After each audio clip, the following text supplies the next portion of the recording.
Hey, I'm Annie Kim.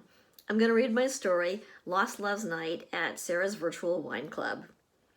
Sarah went first. She twirled the Merlot in her glass for a moment, then leaned in toward her webcam. Job, as in the Bible character. That was the name of the boy she dated all summer in the sleepy Vermont town where she just graduated from college. Job had long blonde hair and looked a bit like Kurt Cobain around the eyes. He walked in one night to the bar where she worked carrying a small black sketchbook, took a stool at the end of the counter, and asked her for a Guinness. She was hooked. This was the summer of 2008, when bankers and stockbrokers were quietly popping pills and lying down in their beds or standing beside the skyscraper windows, though Sarah wasn't paying attention to the economy. When she wasn't working at the bar, she and Job would spend weekends at his dad's house at the lake. Job would sketch clouds or strangely shaped rocks from his lawn chair. Sarah would lay out on a towel in her bathing suit. One night, as they were sitting on the lawn drinking old-fashions Sarah had made, they heard wheels kicking up the gravel. Two headlights flooded Job's face. Before they could get up from their chairs, someone coughed and said in a man's measured voice, "Job, it's Dad." Sarah had never met a corporate lawyer before. She'd imagined, more or less, Cameron's dad in Ferris Bueller's Day Off. Someone who existed only as a voice on the phone, calling his wife to tell her not to wait up. But there he was, in the flesh, tall and thin, like Job, but haggard, a bit embarrassed. Job got up to help him with his bags, while Sarah stood awkwardly by. "Call me Hank," Job's dad insisted.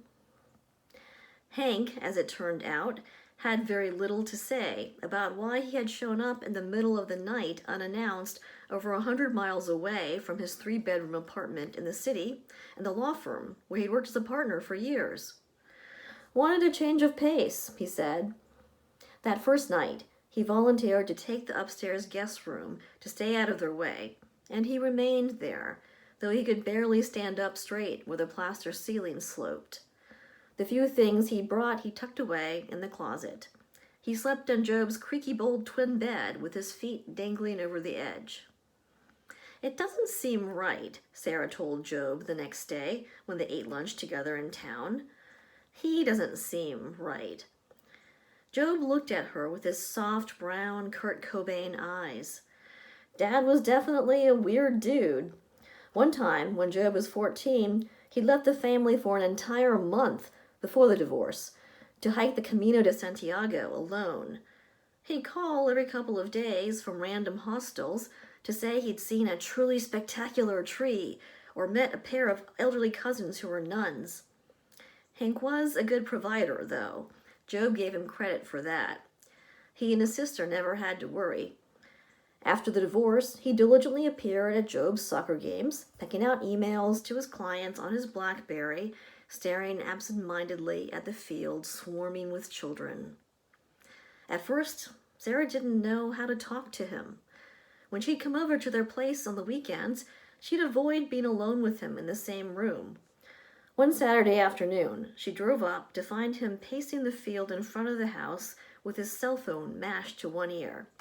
He was always hunting for a good signal. She brought in the groceries she had bought in town and had started frying garlic for marinara sauce when Hank walked in. He didn't talk to her at first. When he did stick his head in the kitchen, he waved a big FedEx envelope at her. "What's that?" she asked. "Proof," he said. As she started piecing it together, while boiling pasta, dredging egg-soaked chicken breasts through breadcrumbs, Hank had cut his ties to his law firm. They couldn't buy him out, not fully, but he was done. "The end," Hank kept repeating, shaking his head. "I just can't stand to be there for the end." That night, the three of them took their plates out to the screened-in porch. A nice breeze had picked up. Hank brought down an expensive bottle of wine he'd bought in Italy. He told funny stories about Job when he was a kid and asked Sarah about her customers at the bar. He never mentioned the firm or the end of the world as he knew it. Soon after that dinner, Sarah and Hank began taking walks together in the woods behind the house. He knew nothing about husbandry. She'd grown up on a farm. While they meandered along the narrow trails, Sarah stooping down occasionally to point out an interesting mushroom or a fern, they'd talk about New York, London, Buenos Aires, Tokyo, all the cities she'd visited, sometimes months at a time, living in fancy hotels on his client's dime.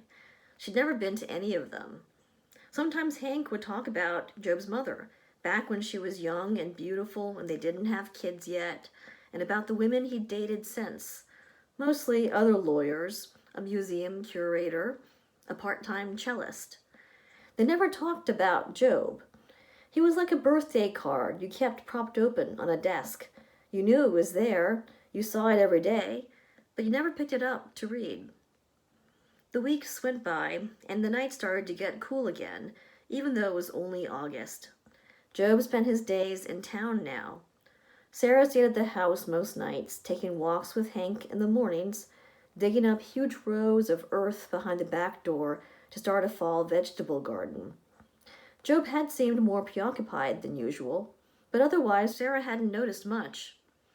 When he came home one day, unexpectedly, in the middle of the afternoon, she was out in the garden weeding, her knees covered in dirt. "Do you have any idea," he'd said. "About what?" The world out there, the economy, it's all about to tank. And all this," he jerked his head at the garden, her bucket full of weeds, the house. "Look at you, you're so goddamned happy." She'd stayed there a moment, the baby sprigs of kale prickling her bare arms. What she said in response, if she said anything at all, she couldn't remember. She had walked into the kitchen and slowly washed the dirt off her hands in the sink, certain that she would never get to harvest those vegetables. Within a week, Job was gone. As he explained to her calmly by email, his plan was to apply to med school. He'd work part-time in a lab and take the science classes he needed for prereqs. He'd live with his sister until he could get his own place. They said their goodbyes formally, like adults, one night while Sara was working at the bar. He couldn't stay for a drink, he explained. He had to finish packing. When she leaned across the counter to hug him, he recoiled just a tiny bit, then gave her a quick peck on the cheek. That was all. For a whole week afterwards, Sara kept away from the house. She thought about the woods, the new little vegetables choking with weeds. Hank. When she finally drove up one night after her shift, she saw a light on in the living room. There were boxes on the hallway floor when she walked in. A smell of something burnt came from the kitchen. "You're here," he'd said, coming down the stairs with an armful of clothes. They sat down opposite each other in the living room with the one lamp on.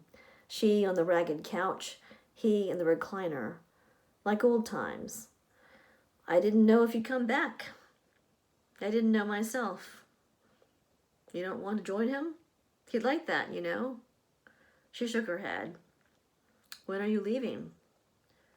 "Soon." "Hey, look, I've been thinking, why don't you stay here for a while? This is more your place than mine anyway. Spend the fall here. Stay as long as you want. Here?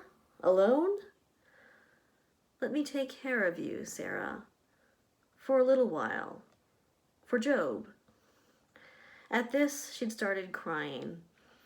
After a minute, Hank went to the kitchen and came back with a bottle of whiskey. He poured them both a glass, then sat down next to her on the couch. After a while, he turned off the lamp. They sat in the dark, drinking and talking, until Sara got sleepy and leaned over, letting her head drop against his shoulder. She remembers him stroking her hair. The next morning, she woke up on the couch with an Afghan pulled over her. The boxes, clothes, Hank, gone. On the coffee table, propped against a candle, he left her a note written on the back of a receipt. "It's yours." Below it were the keys to the house. "What did you do?" Sara's friends asked her through their webcams. Sara shrugged. "What could I do? I couldn't stay there. Not without the two of them." So I moved away, got on with my life, got a job. Though I did run into Job a few years ago at our college reunion. He's a doctor now, a cardiologist or radiologist, 2 kids. I asked him about his dad. Oh, didn't you know? He asked me, a weird look in his eyes.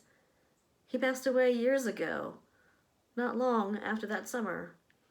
Kidney cancer, an aggressive case. He was gone by Christmas. No, I didn't know. I never heard from Kank since that night.